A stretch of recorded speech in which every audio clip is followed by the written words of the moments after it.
En fait, je vous ai fait exactement ce que j'avais proposé dans le titre, de passer d'Aristote à Waddington, et je me suis arrêtée là.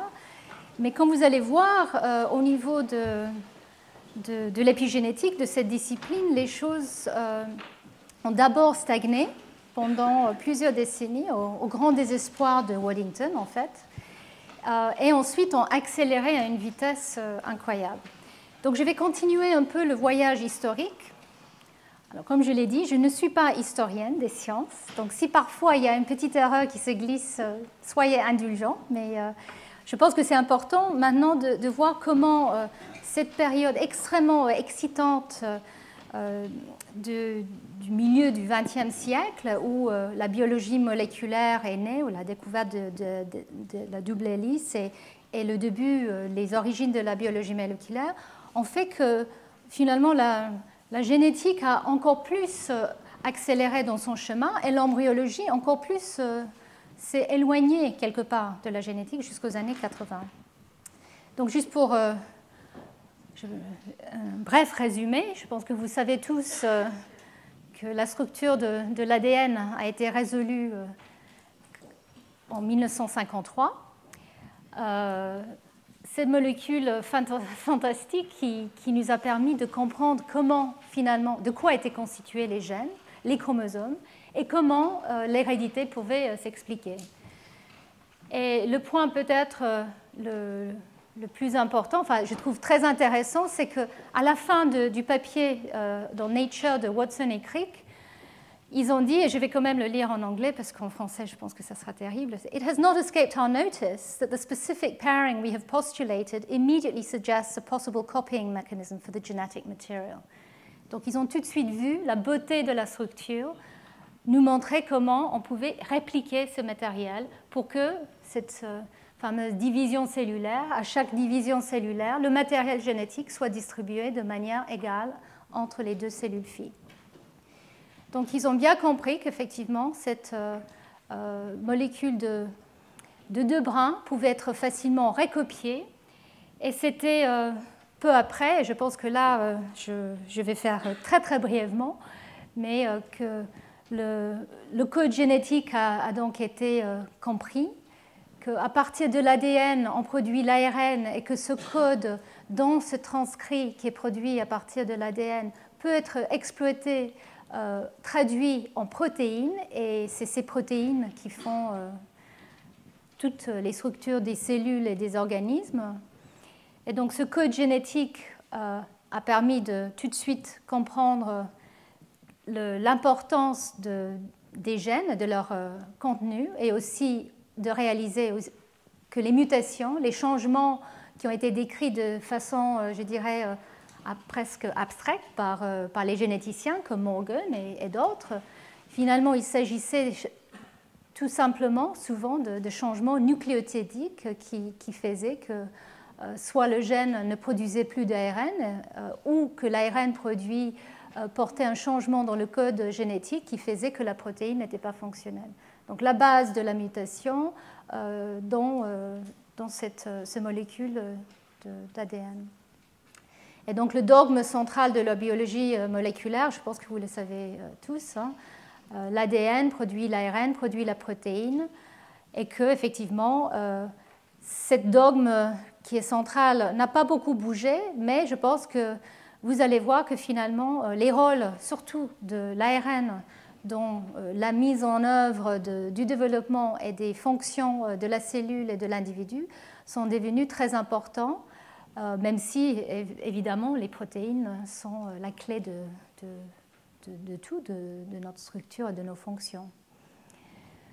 Donc, pour revenir à l'épigénétique, cette question, avec la découverte de l'ADN, je pense que si j'étais Waddington, quel bonheur d'imaginer qu'on pouvait enfin réaliser de quoi il s'agissait. Mais on était encore la communauté était encore très très loin de comprendre comment donc les gènes et l'ADN qui constituent les gènes peut contrôler le développement des organismes complexes à partir d'un œuf fécondé.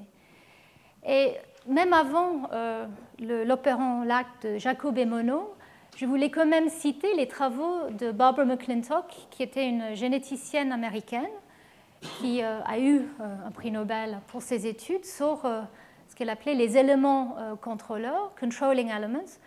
En fait, il s'agissait des éléments transposables. Ce sont des séquences qui sont dans notre génome ou dans les génomes des plantes et d'autres organismes qui peuvent bouger et qui finalement représentent une très grande partie, par exemple, de notre génome, jusqu'à plus que 50% de notre génome est fait de ces éléments transposables, qui ne sont pas là pour produire une protéine qui est utile à nos fonctions, qui sont quelque part peut-être des parasites, mais elle, sur la base de la génétique et la cytogénétique, elle a réalisé à quel point ils étaient importants, parce qu'elle réalisait qu'effectivement, en fonction des locus qu'elle avait cartographiés, qui étaient associés à ce type d'éléments contrôleurs, elle avait proposé que le temps d'activité de ces éléments pouvait avoir une influence sur l'activité génique qui pouvait donc influencer le développement des tissus. Donc en fait, au début, quand elle parlait de ça, elle parlait véritablement d'éléments transposables qui bougeaient dans le génome.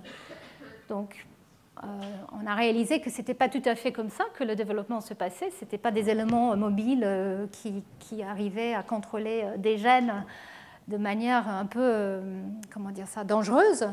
Mais elle avait quand même raison au final, parce que c'est ces éléments transposables, ces éléments répétés, qui peuvent parfois influencer un gène à côté, le voisin, pour modifier son expression. En tout cas, même si au niveau du mode précis que ces éléments contrôleurs pouvaient fonctionner, elle avait la vision qu'effectivement, il fallait contrôler les gènes. Il fallait que les gènes, qui étaient tous présents et les mêmes dans toutes les cellules, soient exprimés de façon différente au cours du développement afin de différencier les cellules.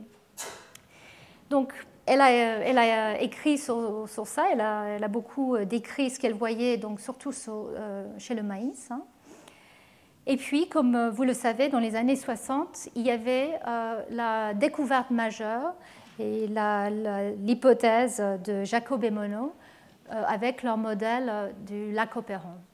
Et c'était une avancée majeure parce que ça nous a permis quand même de comprendre que ce soit les bactéries ou les cellules des eucaryotes, les gènes devaient être régulés, activés ou éteints. Donc, dans une bactérie, en fonction de la présence de lactose ou pas, un gène devait être activé ou pas.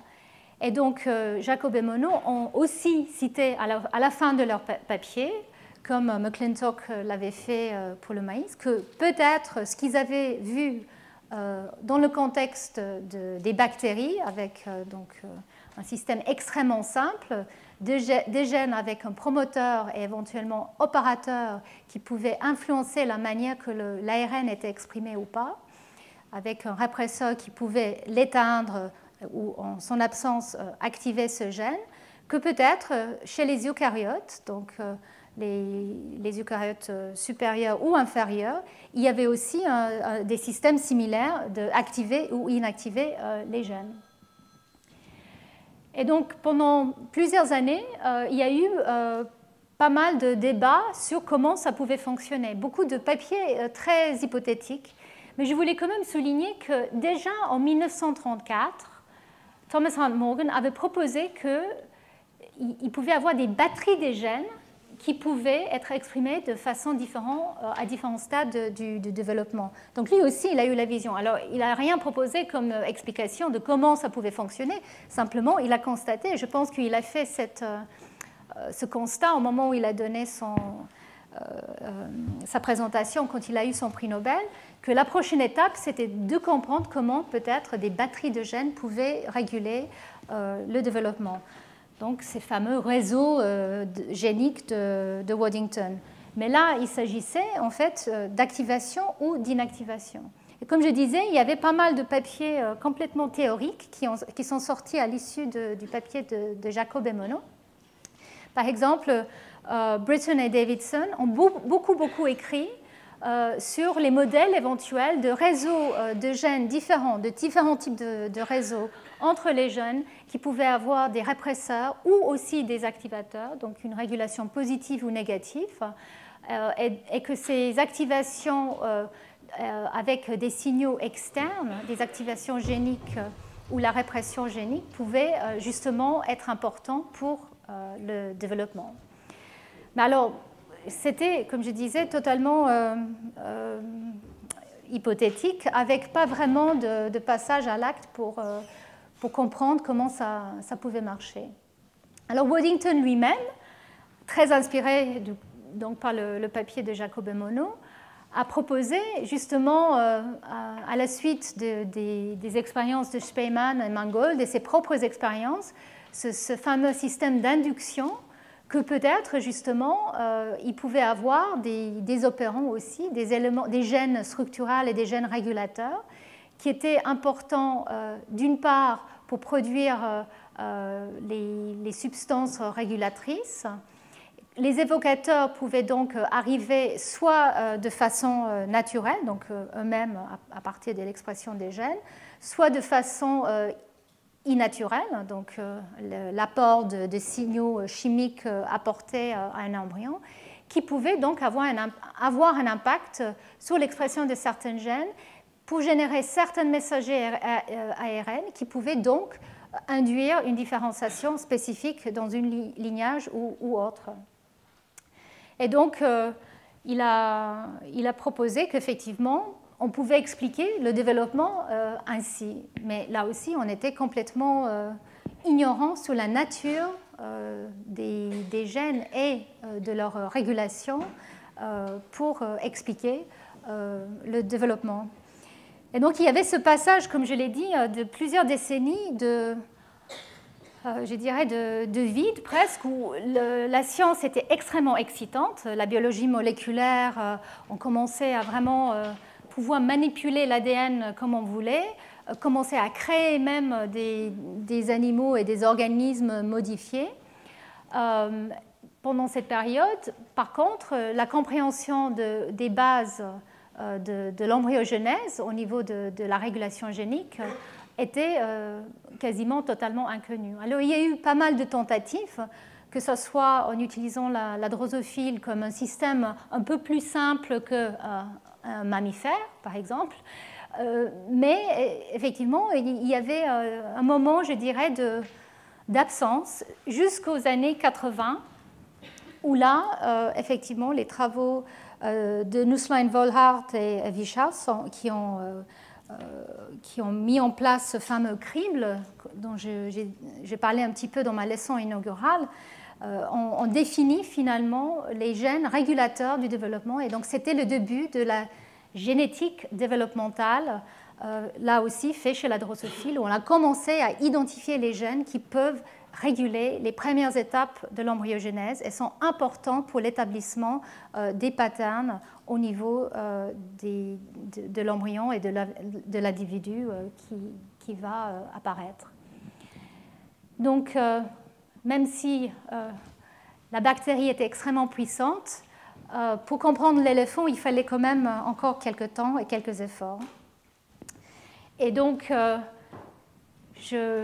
je réalisais qu'il fallait quand même que je vous décrive à minima la manière que les gens imaginaient à l'époque que les gènes étaient régulés.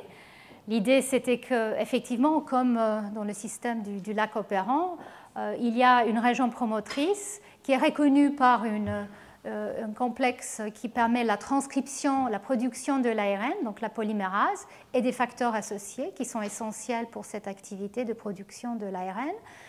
Mais pour que cette RNA polymérase arrive à un promoteur particulier, on a réalisé qu'il faut aussi ce qu'on appelle des facteurs de transcription ou même peut-être des répresseurs qui sont associés en cis.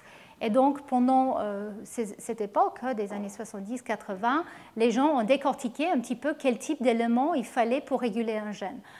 Alors, c'est loin d'être fini. On réalise encore qu'il nous manque de l'information, en tout cas pour tout ce qui est la régulation des organismes des eucaryotes supérieurs. Il nous manque de l'information par rapport à la réelle étendue et contenue de ces éléments de séquences régulateurs sur lesquels vont se fixer des facteurs précis. Mais en tout cas, nous avions une idée donc, de cette organisation, mais alors comment attaquer la nature réelle de ce qui était important pour la biologie du développement. Donc on en était là, et on a réalisé aussi que c'était peut-être pas aussi simple chez les eucaryotes. Non seulement ils sont plus complexes, mais aussi parce que leur génome est plus complexe et les protéines associées à l'ADN, leur chromatine, qui a été décrit bien avant, comme je l'ai mentionné, est certainement plus complexe. Et donc déjà dans les années 1928-29, Emil Heinz avait déjà décrit que dans le noyau des eucaryotes, la chromatine n'est pas homogène, il y a de l'hétérochromatine qui est plus condensée et de l'euchromatine qui est plus ouverte. Et donc cette distribution différente de chromatine donnait déjà l'idée que peut-être, effectivement, le génome n'était pas toujours aussi accessible. Et Barbara McClintock a utilisé ce type d'analyse, d'études pour déjà proposer qu'effectivement ces fameux éléments contrôleurs, éléments transposables, bougeaient différemment ou fonctionnaient différemment en fonction de leur présence dans l'euchromatine ou l'hétérochromatine. Et il y a eu aussi la découverte, déjà en 1949, qu'un bloc d'hétérochromatine de ce type pouvait être retrouvé de façon spécifique chez les femelles mammifères, chez les chats. Dans les neurones de chat, Bertram et Barr, donc des cytologistes canadiens, ont remarqué que les femelles avaient toujours un petit corpuscule d'hétérochromatine en plus par rapport aux cellules mâles. Alors, ce n'est pas si évident à voir ici, mais c'était assez systématiquement à la périphérie du noyau, ils voyaient ce petit bloc d'hétérochromatine. Voici de la microscopie électronique plus récente qui montre qu'effectivement, cette structure est bien condensée et souvent associée à la paroi nucléaire. Et c'était en 1961 qu'une généticienne, Mary Lyon, britannique, a réalisé que effectivement ce corpuscule de Barr était un des chromosomes sexuels de la femelle. Donc un des deux chromosomes X était inactif, était hétérochromatique. Donc n'était plus exprimé. Les gènes qui étaient portés par ce chromosome X semblaient silencieux et présents dans cette hétérochromatine. Et comme je l'ai dit, Barbara McClintock a aussi réalisé que les changements qu'elle voyait dans le maïs qu'elle étudiait en quantité, qualité ou organisation de ces éléments contrôleurs qui étaient hétérochromatiques ou pas, pouvaient changer la manière qu'ils pouvaient bouger, se transposer ou influencer éventuellement les gènes à côté. Et donc déjà, encore en 1950, elle avait fait le lien entre la chromatine et l'activité génique.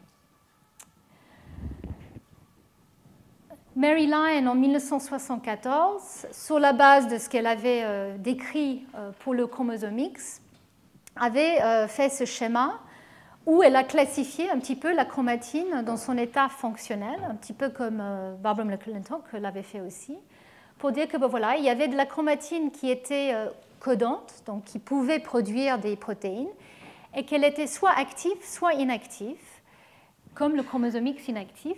Donc ça, c'est l'hétérochromatine facultative, on appelle, donc une chromatine qui peut être soit active, soit inactive, et qui ne pouvait plus répondre à des signaux pour la transcription.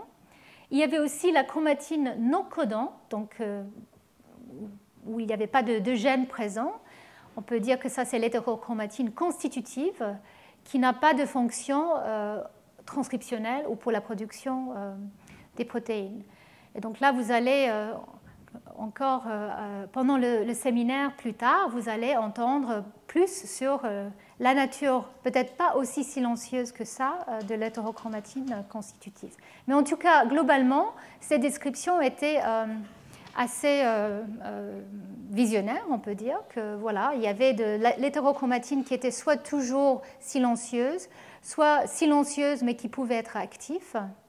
Et pour la chromatine qui était active, elle pouvait aussi être en repos, a dit Maryline. Donc où il n'y avait pas de transcription, mais où il y avait peut-être des répresseurs présents qui étaient temporaires. Donc il y avait toutes ces descriptions en absence finalement de vraie connaissance de la manière que tout ça était contrôlé, mais une réalisation qu'effectivement chez les eucaryotes, ce n'était pas aussi simple que chez les prokaryotes où effectivement on peut exprimer ou pas un gène très rapidement en fonction des stimulus qui sont présents. Les choses étaient peut-être un peu plus inaccessibles et difficiles à réguler chez les eucaryotes. Et donc, c'était à ce moment il y a eu un grand changement, où finalement, c'est comme si le monde scientifique, le milieu scientifique attendait un peu l'explication de l'épigénétique de Waddington, mais il n'y en avait pas, enfin, ça n'arrivait pas. Et donc, du coup, on peut dire que le mot a été volé, quelque part, presque, a été transformé.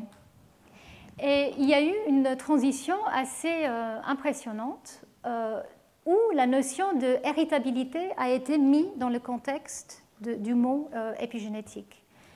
Donc, dans la définition de Waddington, il n'y avait pas forcément la notion d'héritabilité. Il s'agissait des changements, maintenant qu'on sait qu'il s'agissait de gènes, on peut dire les changements de la régulation de gènes et de leur activité au cours du développement. Ça, c'était évident qu'il fallait que ça se passe comme ça, mais pas forcément cette notion d'un état qui est établi et qui ensuite est maintenu au cours des divisions cellulaires. Et alors pourquoi ces changements d'utilisation? En fait, c'était l'époque où on commençait à cultiver des cellules, à mettre les cellules de manière efficace en culture, à développer les milieux de culture qui permettaient de les garder.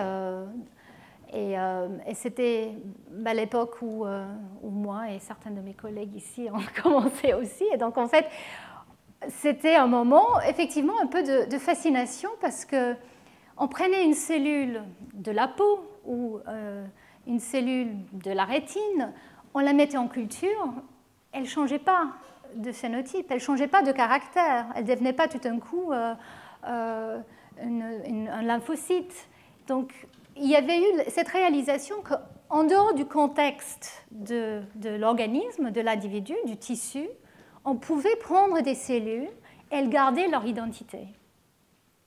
Donc ça, c'est peut-être évident maintenant, parce qu'on sait qu'on peut cultiver des cellules de toutes sortes de manière stable, mais c'était une révélation pour les scientifiques à l'époque de réaliser qu'effectivement, ils pouvaient vraiment maintenir l'état de manière stable au cours des divisions cellulaires. C'était aussi le début de la culture des cellules souches embryonnaires et d'autres cellules souches, où on voyait qu'on pouvait déclencher de la différenciation in vitro. On pouvait rajouter des molécules, comme l'acide rétinoïque, et déclencher un changement de morphologie et d'état de la cellule. Donc, on pouvait la différencier. Et alors, la question était qu'est-ce qui change? Qu'est-ce qui fait que l'activité des gènes doit changer? Mais comment? Et donc, là, il y a eu la réalisation qu'il y a des gènes qui sont, on va dire, spécialisés, les gènes de Lux, qui ne sont pas exprimés tout le temps, mais que dans certaines situations ou avec le déclenchement de certains signaux. Et puis, il y a d'autres gènes qu'on appelle les gènes de ménage qui sont toujours là et qui doivent fonctionner pour que la cellule puisse survivre.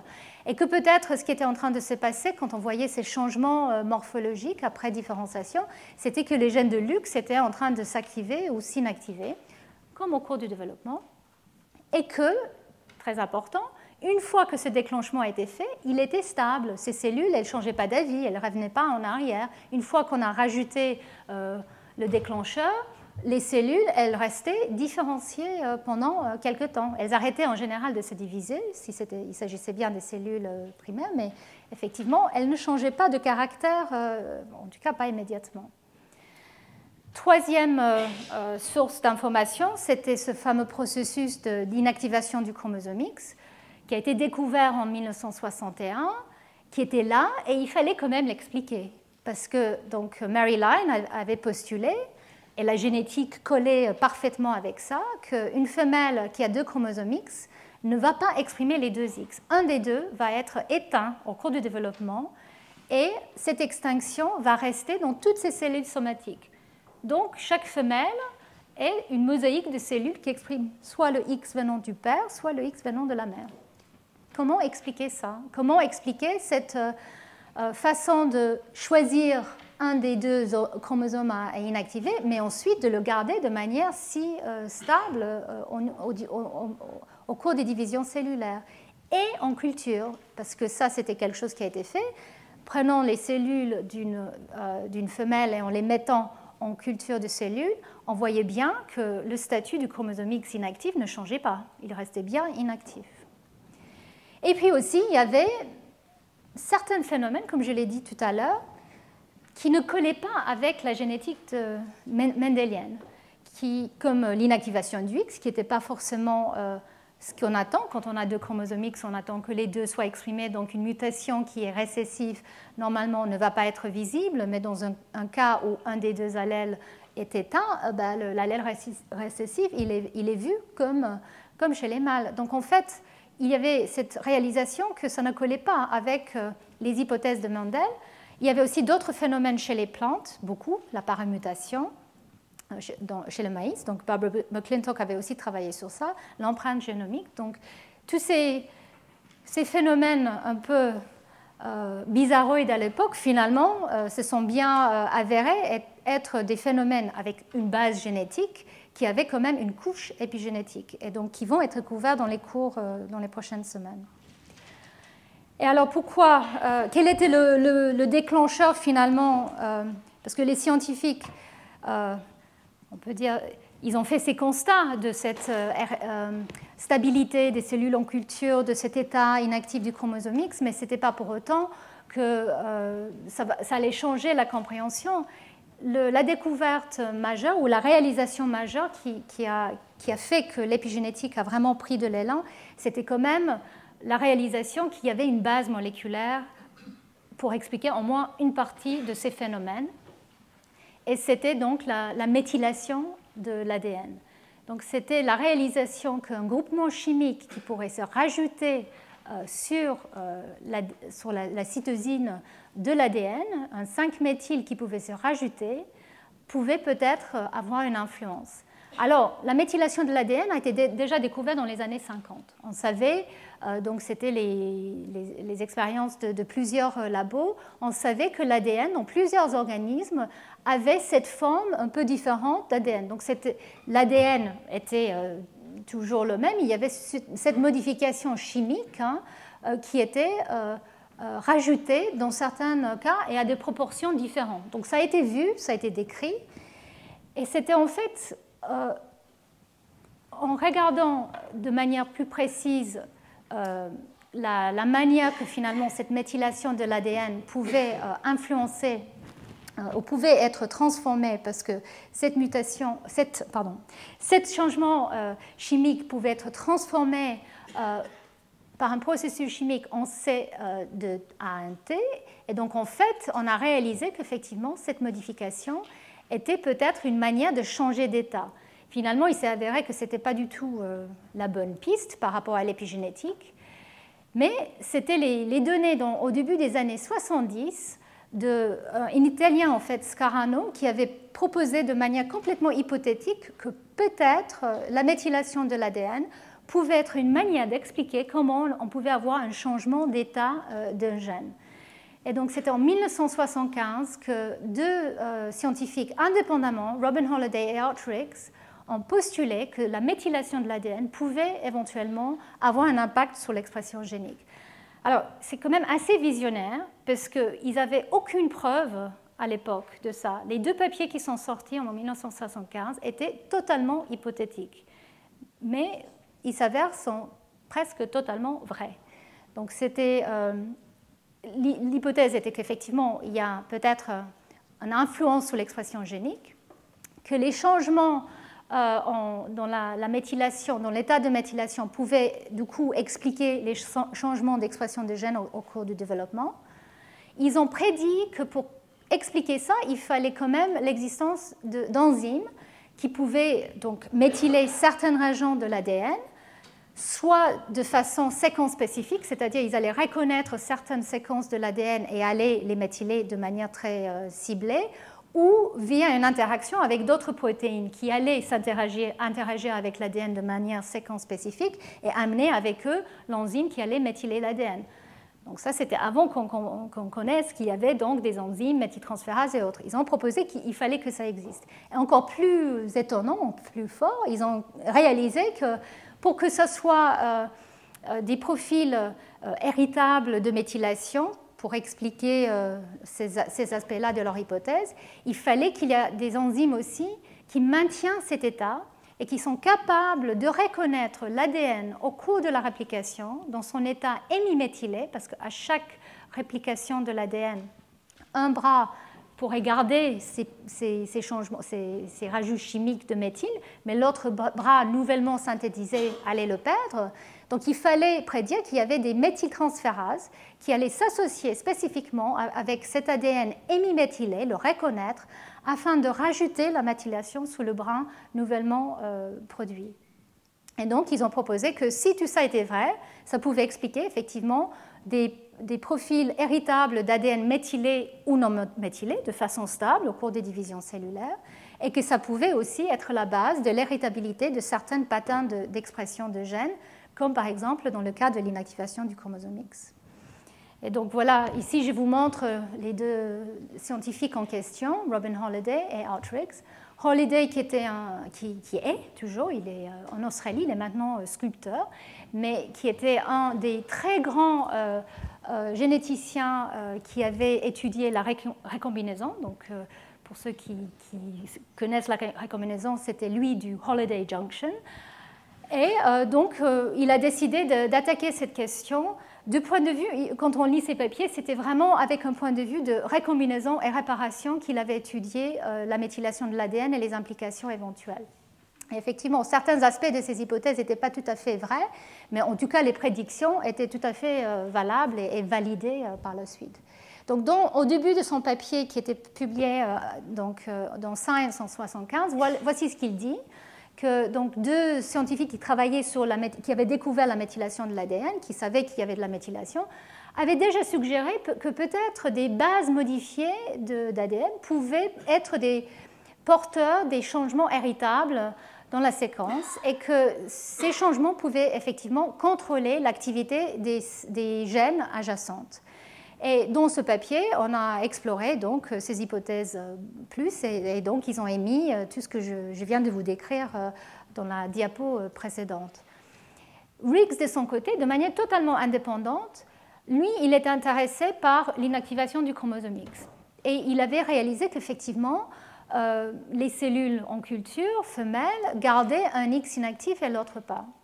Et donc lui, il a proposé que, donc, dans cette situation, peut-être les gènes du X, en fait au début il s'est trompé, il avait dit que peut-être les gènes du X actif étaient méthylés et les gènes du X inactif étaient non méthylés. Bon, il a très vite inversé la situation quand ils ont passé en fait à faire les expériences, mais en tout cas dans ce papier, il a proposé que cette méthylation de l'ADN pouvait expliquer le traitement différentiel des deux chromosomes X, des gènes du X, et aussi être lié à leur activité. Bon, voilà, ça c'est pris d'un des papiers, et donc c'est juste ce que je viens de décrire dans la diapo précédente, qu'effectivement, à chaque réplication, il faut une méthyltransférase pour renouveler la méthylation. Ce que je montre, je pense, de manière plus claire dans un instant. Ici, c'est juste pour vous montrer effectivement que quelques années plus tard, les méthyltransférases responsables ont été quand même découvertes, donc DNMT1, et la méthyltransférase de maintien, de maintenance. Et il y a aussi des méthyltransférases de novo, DNMT 3A et B, et le cofacteur aussi 3L.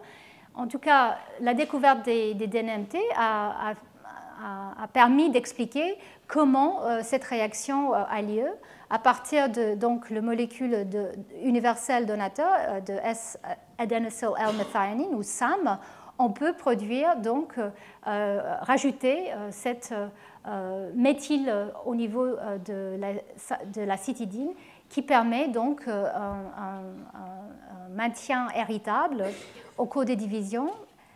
Alors, donc, je vais juste avancer sur cette diapo et après je vais revenir sur celle qui était avant. Je pensais que je l'avais mis un peu plus tôt. Donc ici, je vous montre plus clairement comment, effectivement, maintenant que nous connaissons les enzymes responsables, l'ADN montré ici ainsi, qui n'a pas encore une méthylation ajoutée, ces enzymes de nouveau méthyltransférases vont arriver sur l'ADN. Alors comment exactement, c'est encore une question qui est ouverte. Nous ne savons pas quels sont les facteurs qui permettent le ciblage toujours des nouveaux méthyltransférases, mais il y a certains facteurs qui interagissent avec ces méthyltransférases et qui permettent justement le ciblage à certaines régions, mais pas à toutes. En tout cas, le rajout de méthylation sur les cytosines, dans le cas des mammifères, c'est toujours des CPG qui sont méthylés, la cytosine des dinucléotides CPG qui sont méthylés. Chez les plantes, il s'agit de CPG et puis d'autres signatures aussi qui peuvent être méthylées. Mais ici, juste pour être simple, je vous montre la situation chez les mammifères et d'autres eucaryotes. Et donc cette méthylation rajoutée, au moment de la réplication, comme je l'ai indiqué, comme ça a été proposé par Holliday et Riggs, est perdue sur le brin nouvellement synthétisé. Et donc la méthyltransférase de maintien, DNMT1, elle est ciblée à cet ADN hémiméthylé. Donc pendant quelques années, nous pensions que la DNMT1 elle-même reconnaissait l'état hémiméthylé, mais en fait, il est maintenant réalisé qu'il faut d'autres partenaires, comme cette protéine qui s'appelle NP95, qui reconnaît donc cet état hémiméthylé juste à la sortie de la fourche de réplication et qui permet donc de rajouter une méthyle en face de la méthylcytosine de l'ancien bras présent. Donc il y a une propagation, comme vous voyez, de manière très fidèle d'un état modifié de l'ADN. Donc cette propagation, nous savons maintenant, est importante parce que quand nous délétons, par exemple, le knockout, les souris mutantes pour cette enzyme ont été créées et c'est létal très tôt au cours du développement. Donc clairement, cette activité est importante pour le développement. Et si je viens juste en arrière, il y avait aussi des expériences qui étaient faites à peu près, enfin quelques années plus tard, et dans lesquelles ont participé Holliday et Riggs, tous les deux. Donc avec le développement d'analogues comme la 5-azacitidine ou la 5-aza2-déoxycytidine, qui finalement empêche le rajout d'une méthylation. Donc si on ajoute ces analogues dans la culture des cellules, on empêche en fait la méthylation de l'ADN. Donc finalement, ces drogues, ces analogues ont été extrêmement importants pour décortiquer le rôle éventuellement de la méthylation dans le maintien des états réprimés de certains gènes, surtout avec le chromosome X inactif, comme ça a été indiqué décrit dans ces papiers dans les années 80. Et je voulais quand même juste souligner que ces analogues en fait, ont été utilisés très tôt, très rapidement, dans le traitement de cancer, sans qu'on sache véritablement quel était l'effet qu'ils avaient. Mais avec la compréhension finalement de ce qu'ils étaient en train de faire, c'est-à-dire inhiber la méthylation, la 5-azacitidine était le premier vrai épidrogue, donc un drogue qui peut changer un état épigénétique et qui a été utilisé en clinique, et qui est toujours utilisé en clinique, et qui a, pour certains types de leucémie, un succès. Donc, si je reviens maintenant à ces études, avec ces, je dirais, 10-15 ans de compréhension de l'importance de la méthylation de l'ADN et du caractère héréditaire de certains changements d'activité génique, il y a eu donc une nouvelle définition d'épigénétique qui a été proposée. Ça a été proposé au départ dans un papier par Robin Holliday en 1987, dans lequel il a parlé justement des changements épigénétiques qui peuvent avoir un impact au cours du développement ou dans le cancer. Il a écrit beaucoup sur la possibilité que finalement le cancer pouvait être déclenché ou propagé via des changements épigénétiques. Toute cette littérature a été oubliée très vite au moment où finalement les premières oncogènes ont été décrits et on a réalisé qu'il y avait de la génétique dans le cancer aussi. Mais si vous faites une recherche sur la littérature, vous allez voir que cet aspect épigénétique revient en force pour la compréhension des cellules transformées. En tout cas, voilà, c'était Robin Holliday au départ qui a proposé ce changement de notion pour impliquer l'héritabilité dans la définition de l'épigénétique.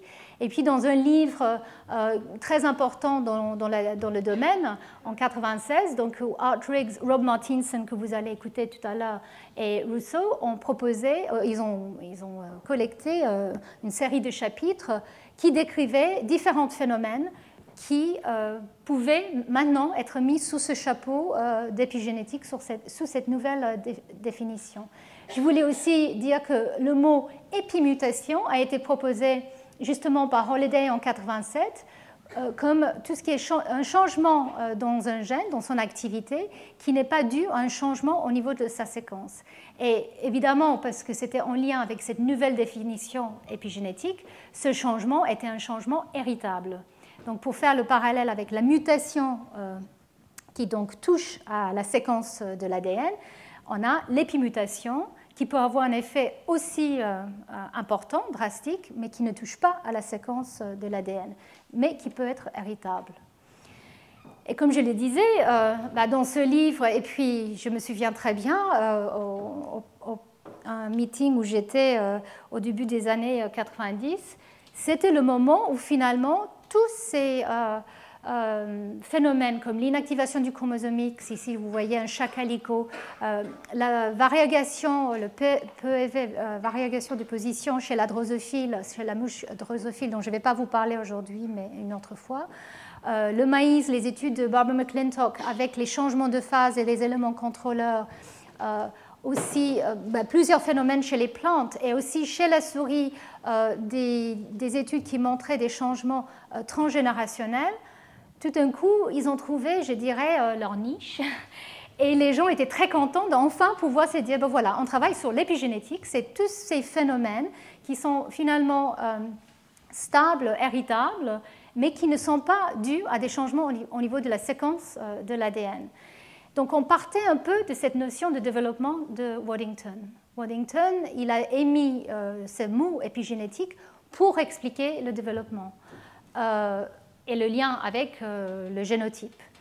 Dans la nouvelle définition, on ne parlait pas forcément de développement. Ça pouvait inclure le développement, mais on pouvait aussi toucher à des phénomènes qui étaient tout à fait, je dirais, présents chez l'adulte. Et il y avait la notion que cette transmission héritable pouvait être au cours des mitoses, au cours des divisions cellulaires, pour expliquer par exemple ce qu'on avait vu dans les cultures des cellules, ou l'inactivation du X, mais aussi à travers des générations. Donc à ce moment-là, effectivement, ça a suscité pas mal d'excitation parce qu'il y avait des données, par exemple chez la souris et beaucoup chez les plantes, qui suggéraient qu'il y avait des changements héritables à travers des générations qui n'étaient pas dus à des changements, des véritables mutations. Et donc, juste pour vous illustrer ce que je viens de dire ici, dans le contexte de la nouvelle définition d'épigénétique, au niveau des cellules mitotiques, un changement qui a lieu dans une cellule, par exemple, déclenché par un stress ou par un rajout chimique ou par un changement de milieu, un changement qui a lieu, qui est transitoire et qui, à la suite d'une division cellulaire est effacé, ne pouvait pas constituer un changement épigénétique. Il fallait que ça soit héritable, il fallait qu'un changement induit pouvait ensuite être propagé de manière stable, comme pour l'inactivation du chromosome X ou comme pour l'expression de certains gènes ou l'extinction de certains gènes au cours du développement ou dans la différenciation et qui ne revenaient pas en arrière. Donc, il s'agissait bien de changements héritables, mais qui pouvaient quand même, et c'est très important dans la notion d'épigénétique aussi, on pouvait quand même revenir en arrière. Il pouvait avoir une réversion. Donc, comme pour le processus d'inactivation du X, à chaque cycle de vie, le X inactif est réactivé dans la lignée germinale. Dans un contexte de cellules en culture, on peut aussi, maintenant, on le sait, les reprogrammer en rajoutant 4 facteurs, les fameux facteurs Yamanaka. Ou on peut changer leur état en rajoutant des épidrogues. Ou, de manière spontanée, l'état épigénétique peut être perdu. Et ça, c'est une des choses qui caractérise les phénomènes épigénétiques et qui les distingue des phénomènes génétiques mutationnels, c'est qu'effectivement, on peut revenir en arrière. C'est moins stable qu'un changement au niveau de la séquence de l'ADN. Et au niveau de la méiose, au niveau des générations, d'une génération à l'autre, il y avait, comme je l'ai dit, que ce soit chez les souris ou chez les plantes ou d'autres organismes, vous allez voir, déjà plusieurs indications qu'on pouvait avoir un état d'activité génique qui pouvait être transmis d'une génération à l'autre. Alors, chez les mammifères, c'est beaucoup moins clair à quel point ces changements peuvent être stables sur plusieurs générations. Mais en tout cas, chez les plantes, et puis même chez la drosophile et C. elegans, le ver, on sait maintenant qu'on peut avoir des changements relativement stables. Donc l'idée, c'est qu'un changement dans l'expression génique qui peut être soit, encore une fois, un événement sporadique ou dû à une erreur, par exemple, de réplication où la chromatine n'est pas remise en place comme il faut, ou dû à un changement environnemental ou de nutrition, tous ces changements pourraient éventuellement être transmis d'une génération à l'autre. Alors chez les mammifères, c'est très rare, on pense que ça se passe, parce qu'à chaque lignée, à chaque cycle de vie, dans la lignée germinale, les changements épigénétiques sont effacés et remis en place correctement. Chez les plantes, ce n'est pas le cas. Mais on commence à réaliser, et on l'avait déjà vu, qu'il y avait quand même certains cas où on avait ce type de phénomène, ou un changement, et ici je vous montre le cas, en fait, je peux aller en avant, parce que je pense que j'ai des exemples qui viennent. Donc, pour le cas de l'inactivation du X et le cas de l'empreinte génomique, sur lequel vous allez avoir 2 cours et séminaires dans les prochaines semaines, ici, il s'agit bien de changements mitotiques. Dans le cas de l'inactivation du X, je pense que je vous ai déjà décrit qu'effectivement, un allèle, un chromosome est actif et l'autre est inactif. Un choix est fait au cours du développement et ensuite, ce choix est propagé de façon stable, en partie par la méthylation de l'ADN sous le X inactif au niveau des promoteurs de gènes. Pour l'empreinte parentale, c'est un phénomène assez particulier, mais qui a lieu chez les mammifères, mais aussi chez les plantes. On sait que certains gènes, certains locus provenant de la mère ou du père sont différents marqués. Encore une fois, on pense que la méthylation de l'ADN est extrêmement important. Et cet marquage différentiel dans la lignée germinale, qui est mis en place dans la lignée germinale, mais qui est effacé à chaque cycle de vie prochaine. Donc, marquage différentiel qui vient du père ou de la mère est important pour l'expression à partir d'un seul allèle de certains gènes. Et on sait que cette expression monoallélique, comme l'inactivation du X, cette expression monoallélique mais parent spécifique est très importante parce que quand on perturbe ce processus, on a des défauts importants de développement et des phénotypes importants.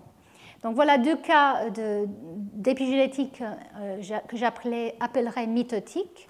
Et puis il y a les cas méiotiques, donc transgénérationnels, comme le cas de agouti, qui est un locus chez la souris, qui donne lieu à un pelage plus jaune et aussi une certaine obésité. Et il s'avère que le gène agouti peut être plus ou moins exprimé et que cette expression ou l'absence d'expression peut être transmise de façon stable au cours des générations.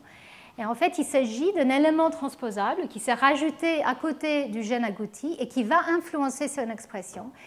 Et c'est cet élément transposable qui, en fait, subit une méthylation de l'ADN qui peut être propagé de façon stable, qui n'est pas effacé à chaque génération comme il faut, comme le reste du génome semble être effacé, enfin les modifications épigénétiques semblent être effacées. Dans le cas d'agouti et peut-être d'autres locus, ça c'est quelque chose qui est en cours de découverte, on garde cette situation. Mais comme vous voyez, on voit dans les progénies d'une mère qui a une expression, une extinction d'agouti, toute une panoplie de phénotypes plus ou moins pénétrants. Et ça, c'est, comme je le disais, tout à fait caractéristique de l'épigénétique. C'est jamais, ou c'est rarement 100% fiable, en tout cas chez les mammifères, au cours des générations. Et puis, je termine sur deux autres illustrations de changements épigénétiques chez les plantes, sur la forme des fleurs et même sur la couleur des tomates. Là, ça a été clairement montré que ces changements extrêmement frappants phénotypiques, qui sont très stables au cours des générations, sont purement dus à des changements de méthylation des promoteurs de certains gènes, qui sont toujours associés à des éléments transposables. Donc là, les éléments transposables de McClintock, en fait, jouent un rôle clé, il semblerait, dans la capacité de certains gènes d'être exprimés ou pas exprimés au cours des générations et que cette expression qui est due à l'épigénétique puisse être stable.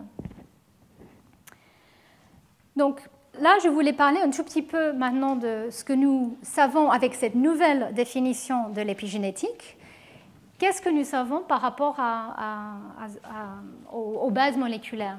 Donc il y a beaucoup plus de données sur la méthylation de l'ADN que sur d'autres marques épigénétiques. Mais ceci dit, on a encore beaucoup de questions, vous allez voir. Donc déjà, une des questions qu'on peut poser, c'est où se trouve la méthylation, cette fameuse méthylation qui semble être importante pour l'activité des gènes. Où est-ce que cette méthylation se trouve? Et ici, je vous illustre différentes situations. Donc ici, je vous montre des gènes qui sont associés à des régions qui sont plus ou moins riches en CPG, qui sont méthylées ou pas, et l'impact que cette méthylation peut avoir sur l'expression des gènes. Donc en fait, un des exemples, c'est par exemple les gènes sur le chromosome X inactif, qui sont toujours méthylés et inactifs. Et cette méthylation de l'ADN est associée à une répression génique. Mais en fonction de la densité de la méthylation, de la densité des CPG et de la méthylation, on peut avoir plus ou moins de répression. Comme vous voyez ici, quand il y a très peu de CPG et très peu de méthylation, on peut avoir une expression quasiment aussi forte à partir du gène méthylé que le gène non méthylé. L'autre situation, et donc ça c'est dans le génome, on sait qu'environ 80% de nos séquences CPG sont méthylées plus ou moins, et que cette méthylation peut donc avoir une influence sur l'expression des gènes. Comment? Je vais revenir sur ça dans un instant. Une situation qui peut être beaucoup plus claire, c'est la situation des gènes soumis à l'empreinte. Donc là, comme je l'ai dit, vous allez avoir un cours et un séminaire sur ce phénomène-là, où il a été très bien décrit qu'il y a des séquences très spécifiques qu'on appelle des DMR, pour Differentiated Methylated Regions, qui sont méthylées soit sur l'allèle paternel, soit sur l'allèle maternel, et la plupart du temps l'allèle maternel. Et cette méthylation est extrêmement importante pour l'expression non seulement du gène à côté, mais de tout un locus souvent.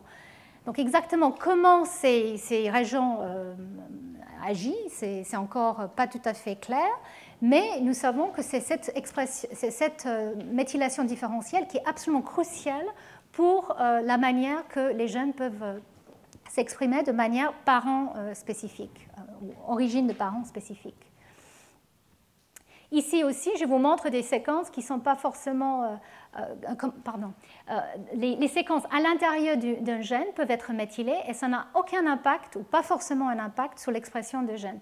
Donc la présence de la méthylation dans une région en 5' d'un gène, dans la région promotrice, semble importante pour sa régulation, tandis que la présence de la méthylation au sein du gène, là où la machinerie de transcription doit traverser, ne semble pas être problématique. Donc ça pose la question de exactement qu'est-ce qui reconnaît cet ADN méthylé, ces séquences CPG méthylées, et quel est leur rôle.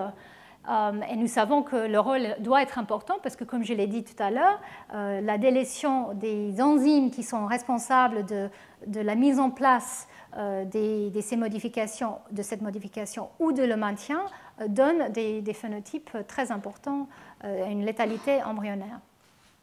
Donc une dernière partie du génome qui est très méthylée, et il y a des gens qui pensent que peut-être la méthylation, en tout cas chez certains eucaryotes, a évolué justement pour gérer ces séquences, c'est les éléments transposables. Ces fameux éléments contrôleurs ou les éléments répétés qui peuvent dans certains cas bouger sont très dangereux pour le génome qui les supporte, parce que s'il se met à être actif et à bouger de manière incontrôlée, ça peut avoir des effets mutagéniques catastrophiques dans l'individu et surtout dans la lignée germinale. Donc on sait que la méthylation d'ADN de ces éléments semble être très importante pour bien les contrôler. Et ça aussi, vous allez avoir en fait un séminaire sur cet aspect-là au moment du colloque que j'organise avec Jean-Louis Mondel en mois de mai. Donc voilà, la méthylation se retrouve à différents endroits du génome et le rôle reste vraiment à comprendre de manière entière. On sait que la méthylation peut empêcher l'association de certains facteurs, comme par exemple la machinerie de transcription dans la région 5' d'un gène, mais comme je l'ai dit tout à l'heure, ça n'empêche pas de traverser un gène. Donc ce n'est pas la présence de la méthylation en soi qui empêche la machinerie de s'associer. Il y a d'autres facteurs, comme le facteur CTCF, dont je ne vais pas parler en détail aujourd'hui, mais qui est très important pour la régulation de certains gènes, l'organisation aussi du génome en 3 dimensions, et qui est aussi très important pour les gènes soumis à l'empreinte. Et on sait que la méthylation de l'ADN peut avoir une influence négative sur la liaison de CTCF et donc peut être à la base, en partie, de l'explication du traitement différentiel des 2 allèles qui sont soumis à l'empreinte. On peut aussi, et on le sait, voir que la méthylation recrute certains facteurs, donc les methyl binding domain proteins, que je vais vous montrer dans un instant, et aussi des complexes entiers avec des répresseurs qui peuvent expliquer donc le rôle éventuel de la méthylation comme un répresseur.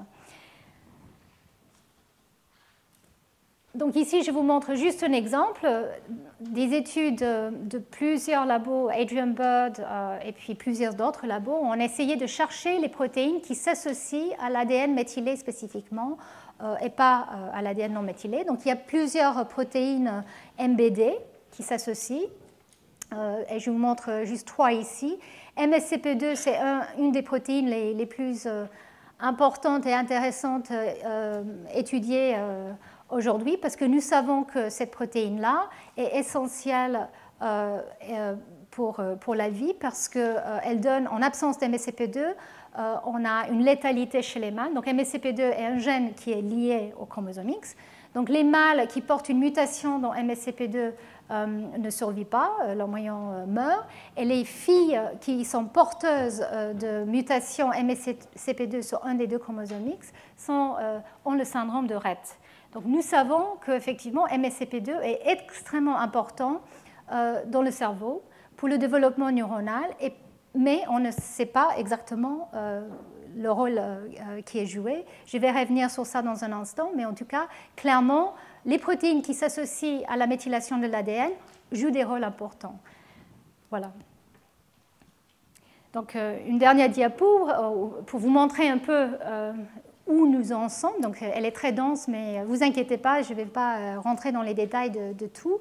Ici, je vous montre simplement le cycle de vie de la souris avec les études extrêmement minutieuses qui ont été faites par plusieurs labos depuis le temps pour regarder le niveau de méthylation du génome au cours du développement et sa dynamique. Et comme vous voyez, la méthylation de l'ADN est extrêmement dynamique. Donc, on voit que juste après la fécondation, les taux de méthylation provenant du père, dans le génome paternel, tombent de manière dramatique. On pense que c'est une perte active de méthylation. Donc il faut dire que jusqu'il y a quelques années, on pensait qu'il n'y avait pas moyen en fait d'enlever la méthylation d'ADN. Maintenant, il est évident que si, mais en le transformant en autre chose, et je vais revenir sur ça dans un instant. Chez la femelle, il y a aussi une perte de méthylation globale au cours des premiers stades du développement. Mais dans ce cas-là, nous pensons que c'est plutôt une perte passive, avec la réplication, mais sans une activité de maintenance, de la méthyltransférase de maintenance qui puisse permettre le maintien. Les seules régions qui semblent garder leur statut méthylé sont justement, par exemple, les régions soumises à l'empreinte, qui, eux, sont protégées de cet effacement de méthylation assez global. Ensuite, on voit que la méthylation commence à reprendre dans l'embryon juste après l'implantation. Et ensuite, il y a des dynamiques qui sont différentes en fonction des tissus, mais en particulier, dans la lignée germinale, dans le gonade, nous savons qu'il y a une perte de méthylation qui accompagne l'effacement, la reprogrammation dont je vous avais parlé tout à l'heure, qui fait qu'effectivement, on efface tout ce qui est marque d'expression d'activité génique tissu spécifique. On fait un effacement aussi des empreintes pour ensuite les remettre en place. Et on efface aussi, par exemple, l'état méthylé et inactif du chromosome X. Donc, dans la lignée germinale femelle, le X est réactivé et ceci est accompagné par une perte de méthylation des promoteurs sur le chromosome X. Et alors, à quel point cette perte est active ou inactive, là aussi, c'est aujourd'hui, on n'est pas certaine de la contribution active de déméthylation et la contribution passive de perte de méthylation, mais il est clair qu'il y a une perte active qui est très importante. Mais l'importance de cette perte de méthylation sur l'expression des gènes par rapport à d'autres événements qui changent aussi, sur lesquels je vais revenir, n'est pas encore tout à fait clair. Vu qu'on ne sait pas vraiment ce que fait la méthylation, déjà là où on le voit, comme je l'ai dit, dans le génome, dans une cellule somatique, c'est difficile de vraiment conclure ce que fait ces marques quand c'est effacé. Mais en tout cas, les études sont extrêmement intéressantes, focalisées sur cette dynamique dans la lignée germinale actuellement. Et donc ici, je voulais quand même juste mentionner le cas des facteurs de pluripotence que j'ai mentionné tout à l'heure. Parce que ici, pour ces facteurs de pluripotence, qui sont très importants justement pour garder l'état pluripotent, par exemple, dans une cellule souche, mais qui sont aussi importants évidemment au cours de l'embryogenèse et peut-être aussi dans la lignée germinale. Nous savons que ces facteurs doivent être éteints au cours de la différenciation, sinon la différenciation ne peut pas avoir lieu. Et comment ça se passe?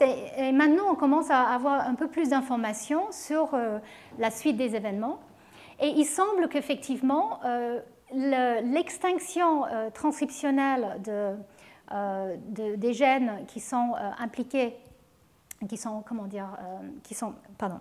l'extinction transcriptionnelle des facteurs de pluripotence, qui sont elles-mêmes régulées, il y a des feedbacks entre ces facteurs et elles-mêmes, mais le premier événement ne semble pas être dû à la méthylation. On pense qu'effectivement, les facteurs qui sont responsables de leur expression sont perdus d'abord. On voit qu'effectivement, la région au niveau les régions promotrices semblent changement au niveau de leur état chromatinien et que finalement la méthylation qui est rajoutée est un événement plus tardif. Et c'est aussi le cas pour, par exemple, l'inactivation du X et pour d'autres phénomènes. On pense que la plupart des temps, en tout cas chez les mammifères, ce rajout chimique qui a fait ce changement dans la définition de l'épigénétique, ce changement n'est pas finalement, comment dire ça? La méthylation n'est pas le déclencheur du changement, c'est simplement la marque qui va permettre l'héritabilité de ce changement. Donc la méthylation est recrutée, encore une fois, on ne sait pas exactement comment, mais au niveau des promoteurs des gènes, et cet état donc éteint et ensuite figé grâce à la méthylation et n'est pas, comment dire ça, ces gènes ne sont pas réexprimés que si la méthylation est aussi effacée, soit dans la lignée germinale ou soit dans des contextes particuliers au cours de l'embryogenèse. Alors, comment on peut enlever la méthylation. Comme je le disais, jusqu'à récemment, on ne pensait pas que c'était possible de perdre la méthylation. On avait les de novo méthyltransférases, on avait les méthyltransférases de maintien, et l'idée c'était que pour perdre la méthylation, il fallait tout simplement arrêter l'expression ou sortir du noyau, par exemple, la DNMT1, qui est la méthyltransférase de maintien. Et du coup, au cours des divisions cellulaires, à chaque réplication, l'ADN hémiméthylé allait devenir encore moins méthylé, et du coup, une perte progressive avec les divisions cellulaires. Mais là, depuis quelques années, il y a une explosion dans la littérature qui montre qu'il y a une série d'enzymes TET qui sont impliqués dans la transformation de la 5-méthylcytosine en d'autres dérivés par une série de réactions oxydatives. On peut passer de la 5-méthylcytosine à la 5-hydroxyméthylcytosine, à la 5-phonylcytosine et à la 5-carboxycytosine. Et ces formes-là peuvent ensuite être éliminés définitivement par un processus de réparation, base excision repair, ou peuvent rester. Et c'est ça la grande question, parce qu'en fait, il a été réalisé que ces changements qui peuvent avoir lieu de manière très dynamique n'ont pas été compris ou réalisés parce que justement les techniques qui existaient pour détecter la 5-méthylcytosine, ou la plupart des techniques, ne pouvaient pas distinguer entre cette modification-là et les autres. Mais certaines le pouvaient. Donc il y avait des anticorps, par exemple, contre la 5-méthylcytosine qui ne pouvaient pas détecter la 5-hydroxyméthylcytosine. Et donc, quand je vous avais dit tout à l'heure que le génome paternel, au cours de l'embryogenèse, perd tout de suite ou très rapidement de manière active sa méthylation, en fait, il ne le perd pas. C'est une transformation de 5-méthylcytosine en 5-hydroxyméthylcytosine qui n'a pas été détectée par l'anticorps en question, mais maintenant nous savons qu'il y a cette transformation. Donc, à la limite, ça nous donne une vision de comment on peut se débarrasser d'un groupe méthyle en faisant cette série de réactions. Mais peut-être le point, je pense, qui est encore plus intéressant, c'est que finalement, ces nouvelles formes de méthylation sont toutes des potentielles nouvelles modifications épigénétiques qui peuvent jouer des rôles. Et là, j'ai pris juste trois papiers qui sont sortis dans les derniers mois pour vous montrer à quel point il y a une explosion de la littérature. Et ces fameuses protéines MSCP2 dont je vous avais parlé tout à l'heure, qui est si important dans le syndrome de Rett, a été montrée non seulement comme un partenaire de la 5-méthylcytosine, c'était comme ça qu'elle a été identifiée au départ, biochimiquement, mais elle peut aussi associer à la 5-hydroxyméthylcytosine. Et en fait, il a été publié récemment dans Cell qu'effectivement, cette association avec la 5-hydroxyméthylcytosine pourrait être important pour l'activité des gènes neuronales et que dans certains cas, certains patients qui ont le syndrome de Rett, la mutation dans la protéine MSCP2 a un rôle dans, un impact sur sa capacité de se lier à la 5-hydroxyméthylcytosine, suggérant qu'effectivement, dans le cerveau, qui est finalement l'organe dans lequel MSCP2 semble être le plus important, c'est peut-être pas la 5-méthylcytosine, mais la 5-hydroxyméthylcytosine qui est le vrai cible ou le vrai point de reconnaissance.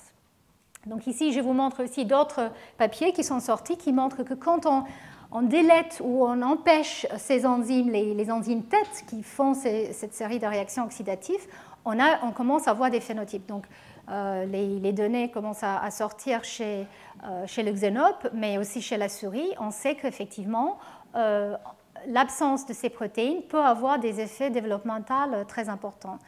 Pour montrer, mais ici, dans ce cas-là, nous ne savons pas si c'est en fait l'absence de la 5-hydroxyméthyle et ses dérivés qui est important, ou simplement l'incapacité de déméthyler la 5-méthylcytosine. Ça reste à voir.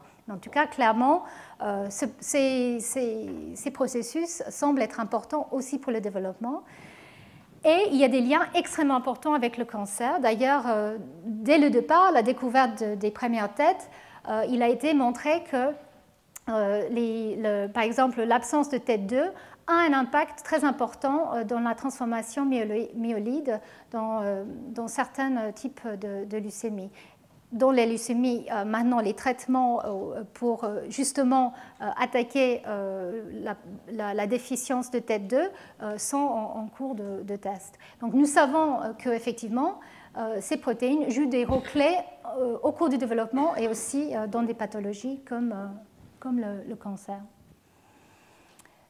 Donc, voilà la méthylation de l'ADN qui a permis ce bascule de la définition de l'épigénétique à la définition avec laquelle, je pense, la plupart des scientifiques en biologie sont le plus à l'aise. Donc, cette notion de changement héritable, mais qui ne touche pas à la séquence de l'ADN. Mais la méthylation de l'ADN, finalement, ne semble pas être aussi universelle que ça. C'est clair que chez les mammifères et les plantes et d'autres organismes aussi, il est important pour maintenir la mémoire des cellules et même, dans certains cas, une mémoire au cours des générations. Il est important parce que, comme je l'ai dit, quand on perturbe les enzymes qui le mettent en place ou qui le lisent ou qui le maintiennent, on voit des phénotypes très importants. Mais il est absent de plusieurs organismes et d'autres systèmes, donc comme la drosophile ou C. elegans. Il n'y a pas de méthylation de l'ADN. Et pourtant, clairement, il y a de l'épigénétique dans le sens héritable, clairement présent dans ces organismes. Donc ici, je voulais juste vous faire un petit résumé de comment on peut imaginer l'épigénétique dans sa nouvelle définition. Donc c'est un mot qui suscite beaucoup de débats, même entre nous les scientifiques. On peut passer des heures à se disputer sur ce qui est vraiment épigénétique ou pas. Et ici, je vous montre par exemple la possibilité que finalement, nous n'avons pas besoin forcément d'avoir un changement en cis, c'est-à-dire au niveau du chromosome, pas un marque comme la méthylation d'ADN qui doit être propagée. Tout ça peut être en fait simplement dû à des boucles de rétroaction, feedback loops, où finalement, et là c'est le cas le plus simple que je vous montre ici, un gène produit une protéine qui, la protéine va avoir un effet positif sur l'expression du gène. Et à partir du moment qu'on établit ce boucle, on peut la maintenir et qu'à chaque division cellulaire, le gène peut continuer à exprimer la protéine qui va l'activer, etc. Et donc ici, on peut parler des signaux épigénétiques en transe. Pourquoi pas? Et clairement, ça existe. Et même, on pense que au cours du développement précoce, en tout cas chez la souris, c'est peut-être comme ça que les choses se mettent en place au départ. Le problème, c'est qu'il y a beaucoup de situations où ça ne semblerait pas être aussi facilement expliqué, comme par exemple l'inactivation du X et l'empreinte, où clairement il y a des changements qui sont en cis, qui sont importants, parce que si on les enlève, on voit une perturbation. Mais on ne peut pas exclure effectivement que ce type de boucle peut être considéré comme étant épigénétique. Je dirais que c'est peut-être moins commun chez les eucaryotes que chez les prokaryotes, mais ça peut exister. Mais alors, il y a certains scientifiques qui viennent plus du monde des prokaryotes, comme Mark Petachny, qui est convaincu qu'en fait l'épigénétique c'est ça. On n'a vraiment pas besoin d'évoquer autre chose, sauf pour l'inactivation du X et l'empreinte, que tout le reste peut être expliqué par ça. Par exemple, les facteurs de transcription qui sont présents et qui font des loops parfois plus compliqués que ça, mais que tout ça peut être complètement en transe. Et donc, la notion, je dirais, qui est plus classique parce qu'il y a eu ces études sur la méthylation d'ADN, mais qui finalement semble mieux tenir la route parce que dans un contexte de chromatine chez les eucaryotes, il faut quand même maintenir un état ouvert de chromatine si on est actif et fermé au niveau de la chromatine si on est inactif. Donc, clairement, il y a un besoin des signaux en cis. Et donc là, c'est le cas que je vous avais décrit pour la méthylation, où effectivement, il y a une marque qui est mise en place, que ce soit la méthylation d'ADN ou autre, et qui fait qu'effectivement, il y a une extinction ou une activation transcriptionnelle.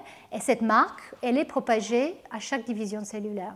Donc il faut avoir un mécanisme pour la propager. Pour la méthylation de l'ADN, on a compris, on sait presque tout. Pas tout à fait, mais on comprend bien.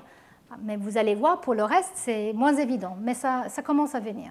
Donc, quels sont les autres mécanismes épigénétiques qu'on peut évoquer? Alors ici, je vais vous faire un parcours très je dirais superficielle, parce que chacune de ces phrases pourrait être un cours de 3 heures en soi. Et en fait, ce que j'ai décidé de faire cette année, c'est justement de faire cette tour un peu des différents mécanismes, et ensuite, avec les différents systèmes, comme l'inactivation du X ou l'empreinte, on va pouvoir regarder de manière plus détaillée exactement qu'est-ce qui est en jeu pour chacun des systèmes qui finalement piochent différentes parties, différents types de mécanismes épigénétiques. Donc, il y a la chromatine. Je vous avais déjà parlé de la chromatine. Je vais revenir surtout sur cet aspect-là. La chromatine, en fait, c'est donc le génome qui est entouré autour des protéines, qui sont les histones, en forme de nucléosome. On sait que c'est très important pour que le génome puisse rentrer dans les noyaux, mais on sait aussi que c'est extrêmement important comme porteur d'informations potentiellement épigénétiques.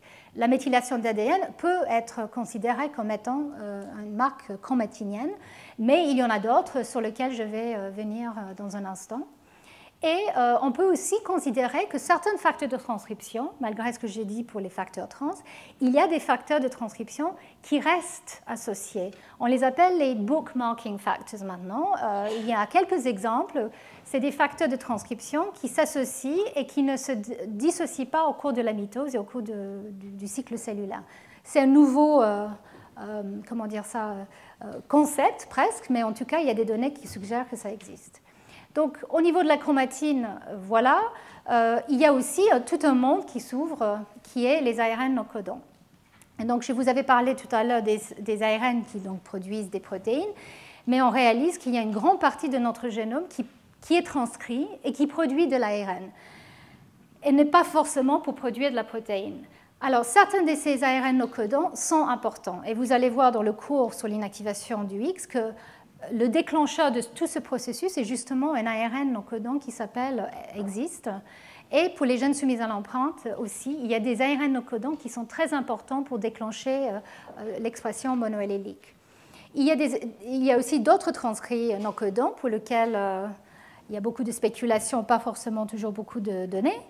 Il y a aussi de la transcription intergénique qui pourrait jouer un rôle, soit parce que c'est l'ARN qui joue un rôle, soit juste l'acte de transcription qui joue un rôle.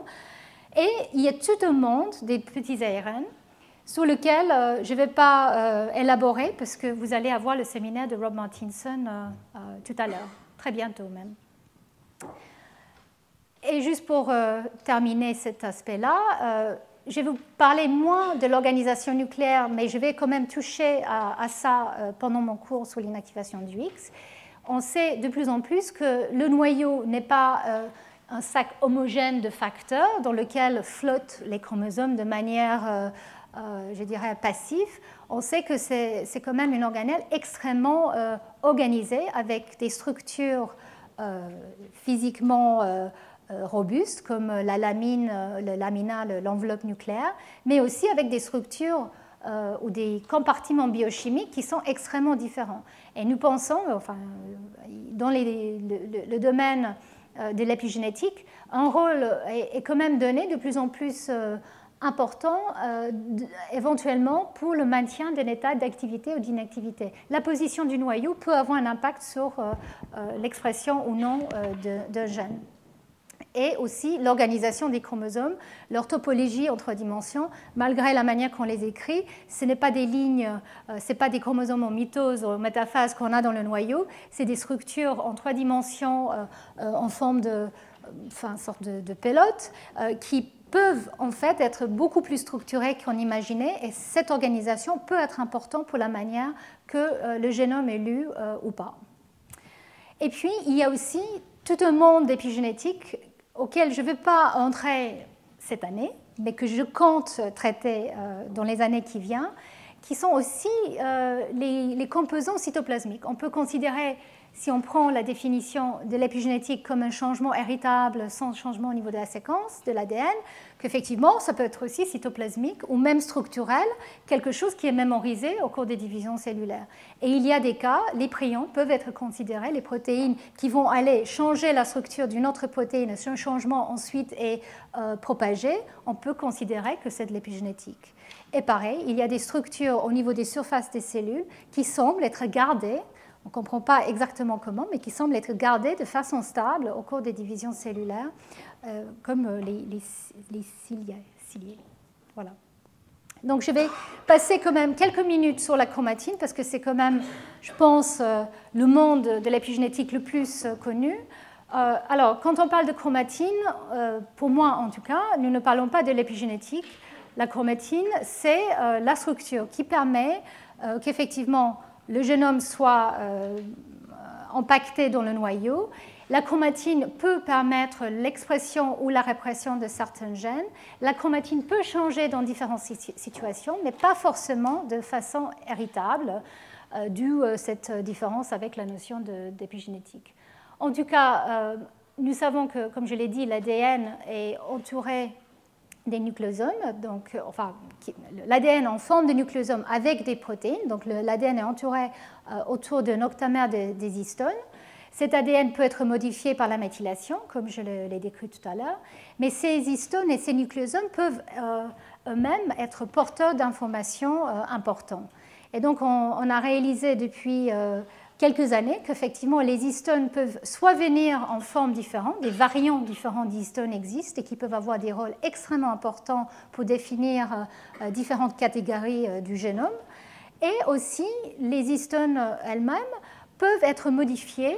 Comme l'ADN peut être méthylé, les histones aussi peuvent être méthylées et peuvent être aussi modifiées par d'autres modifications comme l'acétylation, la phosphorylation, l'ubiquitination. Donc il y a toute une panoplie de modifications des histones qui semblent exister. Et alors, nous savons maintenant que ces modifications des histones, donc ici je vous montre en fait le nucléosome, et ici c'est les queues N-terminales de chaque histone, H3, H4, H2A, H2B et donc l'autre d'H4. Et donc ces modifications qui peuvent apparaître sont exposées à l'extérieur, on pense, du nucléosome et peuvent être utilisées comme information. Donc on sait que d'une part, ces modifications peuvent être utilisées comme information de compaction. Donc en fait, la chromatine peut être plus ou moins compactée en fonction de son niveau d'acétylation des histones. Mais aussi, certaines modifications ne semblent pas avoir un impact sur la compaction, mais peuvent être un site de reconnaissance de certaines protéines. Et donc, il y a plus que 10 ans maintenant, il a été mis, pour faire le parallèle avec le code génétique, peut-être un code d'histone, que des modifications des histones en combinaison pourraient être utilisées comme une sorte de signature pour la reconnaissance des protéines. Alors, je pense qu'on peut dire que ça reste toujours de la spéculation pure. Il y a finalement très peu de cas où on peut dire qu'effectivement, on peut vraiment prédire où une protéine va s'associer juste par une combinaison d'histones, de modification d'histones, et qu'il faut cette combinaison pour que la protéine puisse s'ancrer, mais en même temps, nous savons qu'il y a des protéines qui s'associent à ces modifications et de manière très efficace, et qui peuvent donc être ciblés à certaines régions du génome. Donc l'idée est que d'une part, il y a quand même des facteurs de transcription avec une reconnaissance de la séquence de l'ADN extrêmement précise qui peuvent jouer un rôle finalement de recrutement d'autres facteurs qui vont, eux, faciliter un changement au niveau de la modification des histones et que ces changements au niveau des histones peuvent ensuite jouer un rôle de recrutement. Donc, je ne sais pas si j'étais très cohérente là, mais pour essayer d'expliquer un peu plus, donc les modifications des histones peuvent être changées par des enzymes que nous avons maintenant en main. Les gens ont défini, en fait, au départ, surtout grâce encore à la génétique, les mutants chez la drosophile qui finalement montrent un changement au niveau de leur capacité de modifier des histones, mais d'autres protéines aussi. Donc il y a des enzymes qui arrivent à rajouter ou enlever des modifications. Et on sait aussi qu'il y a des protéines qui vont s'associer à ces modifications et qui peuvent apporter avec elles les enzymes qui vont modifier. Donc on peut se retrouver avec une sorte de boucle d'autopropagation qui est très important pour ce que je vais vous dire dans un instant, parce qu'effectivement, on peut imaginer que une modification rajoutée peut affecter d'autres histones autour, soit en cis, soit pour la propagation de cette marque au cours de la réplication. Et donc, deux autres aspects que j'ai mentionnés tout à l'heure, c'est l'ARN non codant. Donc, il y a des ARN non codants qui s'associent à la chromatine, comme l'ARN ZIS, que je vais vous décrire plus tard. Et puis, il y a des complexes qui sont, on sait maintenant, très importants pour les mécanismes épigénétiques, comme le complexe polycom et trithorax. Et donc là, je vais très rapidement vous illustrer de quoi je parle. En fait, j'en ai parlé aussi à ma leçon inaugurale. Donc, chez la drosophile, il est bien compris maintenant, grâce aux études de Wischhaus et Nusslein-Volhart et puis beaucoup d'autres, comment finalement les patrons d'expression des gènes sont établis grâce à des facteurs de transcription qui sont exprimés très tôt au cours de l'embryogenèse. Mais une fois que ces facteurs ont joué leur rôle et l'expression des gènes est mise en place, on sait que cette information doit être conservée jusqu'à l'adulte. Et comment? Et donc, en fait, c'était la découverte de certaines mutations qui affectaient justement cette étape de maintien et qui pouvaient causer une transformation entre différents organes, comme vous voyez ici chez la drosophile ou même chez la souris. On voit des malformations squelettiques dans les mutants polycom ou trithorax. On sait qu'effectivement, l'expression ectopique des gènes homéotiques, qui est due à cette absence de maintien correct de leur expression, est due à polycom et trithorax, qui sont des complexes protéiques qui jouent ce rôle de propagation. Donc ici, je fais juste un résumé de certains aspects de polycom et trithorax. On va revenir là-dessus, comme j'ai dit, avec les différents cas que je vais illustrer au cours des cours et des séminaires. Donc, que ce soit polycom. Donc, polycom, c'est des protéines en complexe qui ont un rôle répressif, un maintien de l'état répressif. Et donc, il a été montré chez la drosophile, mais aussi maintenant dans plusieurs systèmes, qu'effectivement, il faut PRC1 et PRC2, donc les deux complexes majeurs, il faut certains de ces complexes pour maintenir un état inactif, par exemple, comme pour l'inactivation du chromosome X. Trithorax, par contre, a un rôle plutôt d'expression, de maintien d'un état actif. Et dans tous ces cas, ces complexes sont associés à des modifications des histones. PRC2 dépose une marque qui s'appelle la triméthylation de la lysine 27 de l'histone H3. Et on pense que cette marque peut aussi jouer un rôle de cible pour l'autre complexe polycom, PRC1, qui, via une protéine CBX ou polycom, peut reconnaître cette modification et donc être recruté à certaines régions. Mais il y a d'autres manières aussi de recruter PRC1. Mais en tout cas, on pense qu'effectivement, ces deux complexes peuvent jouer un rôle ensemble pour propager des états inactifs de manière stable. Et dans le cas de trithorax, on sait que la modification clé est la H3K4 triméthyle, donc MLL est très important pour cette modification et on sait qu'effectivement le maintien des états actifs et même le déclenchement des états d'expression sont très touchés quand il y a des modifications au niveau des complexes trithorax. Donc ces complexes sont beaucoup plus conservés que la méthylation de l'ADN. Donc on pense qu'effectivement ces complexes jouent un rôle essentiel dans tout ce qui est organisme, enfin tout ce qui est multicellulaire. Ils sont aussi impliqués, comme je l'ai dit, dans l'inactivation du X, dans l'empreinte, chez les plantes aussi. Et dans les systèmes où il y a aussi la méthylation de l'ADN, clairement, il y a des liens positifs et négatifs avec ces modifications. Et il y a des liens avec les ARN non-codants, que ce soit les ARN longs non-codants ou les ARN petits non-codants. Chez la drosophile, c'est clair qu'il y a un lien entre l'RNAi et polycom.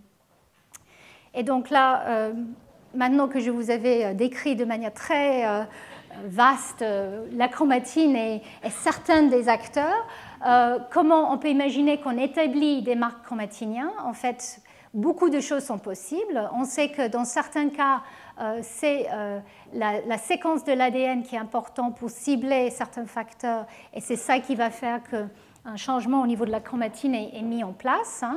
Ça peut aussi être avec des facteurs de transcription qu'une machinerie de modification de la chromatine est rajoutée. Ça peut être peut-être via des ARN non codants qui peuvent jouer un rôle de ciblage à certaines régions. Donc ça, c'est quelque chose qui est souvent évoqué.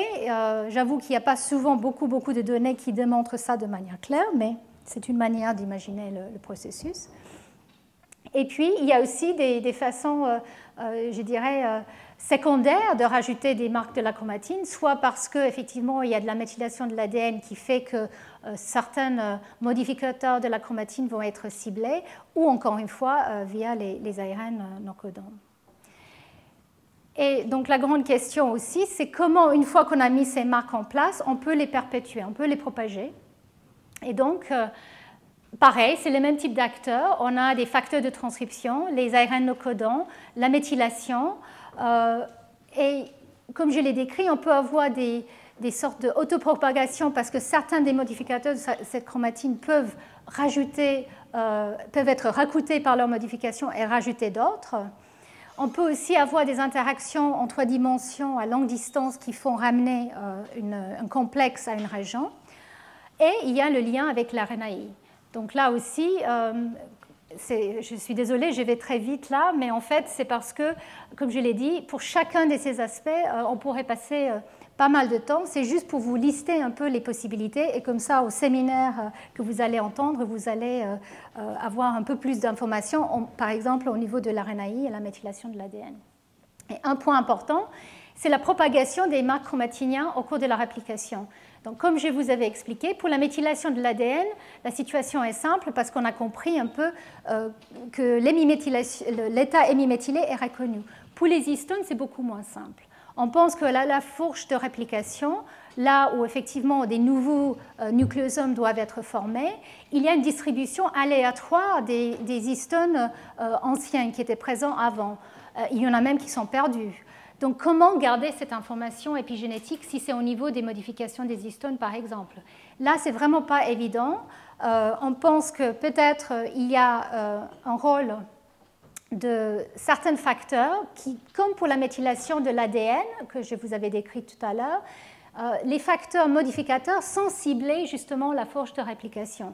Donc ici, il y a plusieurs enzymes que je vous montre qui sont importants pour les modifications de la chromatine, des histones. Et on pense qu'effectivement, ces protéines pourraient s'associer au moment de la réplication, justement pour redéposer la marque là où la marque était. La question, c'est comment ces facteurs vont s'associer à la fourche de réplication et savoir où il faut déposer la marque. Donc ça, c'est, je dirais, le cœur du sujet. Il y a des papiers qui suggèrent que polycom et trithorax, tous les deux, peuvent jouer ce rôle. Je pense qu'il faut rester encore prudent. Il y a beaucoup d'analyses et des techniques qui doivent être utilisées pour vraiment attaquer la manière que ce type de complexe est recruté et la manière qu'il va rajouter le marque qu'il faut à l'endroit qu'il faut et avec quelle dynamique et quelle cinétique. Et la dernière chose, c'était l'enlèvement de ces marques. Je vous avais décrit comment on enlève la méthylation, par exemple avec les enzymes TET.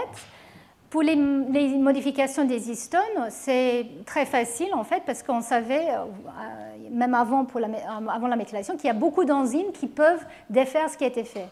Donc, ce qui soulève la question, alors comment on arrive quand même à maintenir un certain nombre de marques pour que ça soit réellement stable? Mais on pense qu'effectivement, tout ça est extrêmement contrôlé. Il y a toute une panoplie d'enzymes qui peuvent effectivement effacer, enlever les marques, les modifications des histones dans des contextes spécifiques et qu'au cours de la division cellulaire, il y a peut-être une dynamique entre les enzymes qui déposent les modifications et celles qui les enlèvent qui est constamment en jeu. Donc en fait, on enlève, on rajoute, on enlève, on rajoute. Ce qui est important, c'est de pouvoir garder les machineries en place là où il faut, le temps qu'il faut. Et c'est ça, je dirais, la question qui est toujours un petit peu effrayante, à quel point finalement on peut envisager une stabilité de ce type de marque, surtout qu'on sait que la chromatine est extrêmement dynamique et qu'il y a de la remodelage et de l'échange des histones qui a lieu aussi au cours du cycle cellulaire, au cours de la transcription et au cours de, comme je l'ai dit, au cours de la réplication. Donc voilà, je voulais juste terminer en disant que la reprogrammation, la réversion d'un état épigénétique peut être soit actif, soit passif. Ça peut être par accident, par exemple au cours de la réplication, ou au cours d'un endommagement de l'ADN, ou au cours de le vieillissement, où on sait qu'effectivement, il y a des changements au niveau de notre épigénome qui peuvent être importants. Alors, je dois terminer très bientôt. Donc, je pense que je vais aller rapidement passer à une dernière diapo, qui est la diapo sur les questions qui restent ouvertes. Et je pense que c'est important de considérer, après tout ce que j'ai dit, finalement, à quel point on peut répondre à des questions qui ont été posées déjà, comme je l'ai dit, il y a même 100 ans, même avant Waddington, à quel point on a répondu à ces questions. Est-ce que les mécanismes épigénétiques, dans le sens, cette fois-ci, héritable, est-ce que les mécanismes épigénétiques sont importants pour le développement? Je pense qu'aujourd'hui, on peut dire que oui, parce qu'on on a des mutants qui affectent, comme je l'ai dit, certains aspects de la machinerie épigénétique et qui donnent des phénotypes développementaux. Donc je pense que la réponse est oui, mais on est très très loin de comprendre exactement comment le génotype rejoint le phénotype au cours du développement. La grande question de Waddington, et avant lui d'Aristote, l'épigénèse, comment finalement, à partir de notre génome, on arrive à avoir un déclenchement d'événements qui se passent quand même de manière extrêmement efficace et contrôlée. Donc c'est le challenge pour nous tous. Et à quel point les états épigénétiques peuvent être perpétués au cours du cycle cellulaire. Donc je ne vais pas parler en détail du cycle cellulaire, mais je vous avais quand même montré qu'au cours de la réplication, il faut quand même maintenir certains états. On peut aussi imaginer, au cours dans une cellule qui n'est même pas en train de se diviser, une cellule, par exemple neuronale, un neuron qui n'a pas besoin de se diviser, comment il maintient son identité? Cette question que j'ai posée tout à l'heure, quand on dit, ben voilà, finalement, les cellules ne changent pas d'avis comme ça, elles ne changent pas d'identité, mais donc comment on arrive à maintenir ça? Parfois, pendant plusieurs années, une cellule ne va pas se diviser. Quelle est la mémoire de la cellule? Est-ce que c'est au niveau de la chromatine? Est-ce que c'est au niveau des promoteurs des gènes? Est-ce que c'est au niveau de l'ARN? Donc, je pense qu'il y a beaucoup, beaucoup de choses que nous ne comprenons pas, mais nous commençons à voir les outils pour les comprendre. La reprogrammation, c'est quelque chose qui est extrêmement à la mode. Enfin, on entend parler de la reprogrammation et toutes les possibilités avec les cellules IPS, l'induction de la pluripotence, toutes les possibilités thérapeutiques que ça pourrait ouvrir. Mais qu'est-ce qui se passe exactement? On est loin de comprendre en fait comment la reprogrammation a lieu. Une cellule IPS prend 3 semaines en fait vraiment d'émerger. Et vraiment, c'est une boîte noire. À partir de la cellule somatique jusqu'à la cellule pluripotente, les vrais événements qui ont lieu, les mécanismes restent vraiment à définir. Et un point important auquel je touchais tout au long de ces 2 cours est comment finalement les processus épigénétiques peuvent être affectés ou peuvent affecter le vieillissement, la maladie, comme dans le cancer, les changements induits par l'environnement ou les changements induits par notre nutrition. On sait qu'il y a beaucoup, beaucoup de bruit autour de ça, surtout l'environnement et la nutrition, à quel point finalement ce qu'on mange a un impact sur nous et sur les générations à venir. C'est une très bonne question. Je pense que tout ce qu'on peut dire, c'est qu'il faut bien manger, il faut manger ça, et il ne faut pas se soucier trop de votre épigénome, pas trop. Et la grande question qui est liée à ça, c'est à quel point on propage à travers des générations l'information de notre aujourd'hui. Heureusement pour les mammifères, je pense que c'est quand même relativement rare. Chez les plantes, c'est notre histoire. Ah ben voilà, c'était des illustrations pour vous montrer le vieillissement, la pollution et la nutrition. Voilà. Et donc, je vais terminer sur une diapo pour vous faire réfléchir. Voilà. Je voulais quand même vous souligner l'évolution de ce terme juste depuis 1942. On ne parle pas d'Aristote là. Donc, Conrad Waddington, c'était, comme je l'ai dit, les études du développement, le lien entre génotype-phénotype au cours du développement. Robin Holliday Outtriggs, c'était finalement cette notion de héritabilité mitotique ou méiotique sans changement au niveau de l'ADN. Denise Barlow, qui était une des grands experts de l'empreinte, a proposé ça. Alors j'étais assez étonnée, mais effectivement, tout ce qui est bizarre, qui ne peut pas être expliqué par les génétiques, pourrait être l'épigénétique. J'avoue que je ne suis pas d'accord avec ça.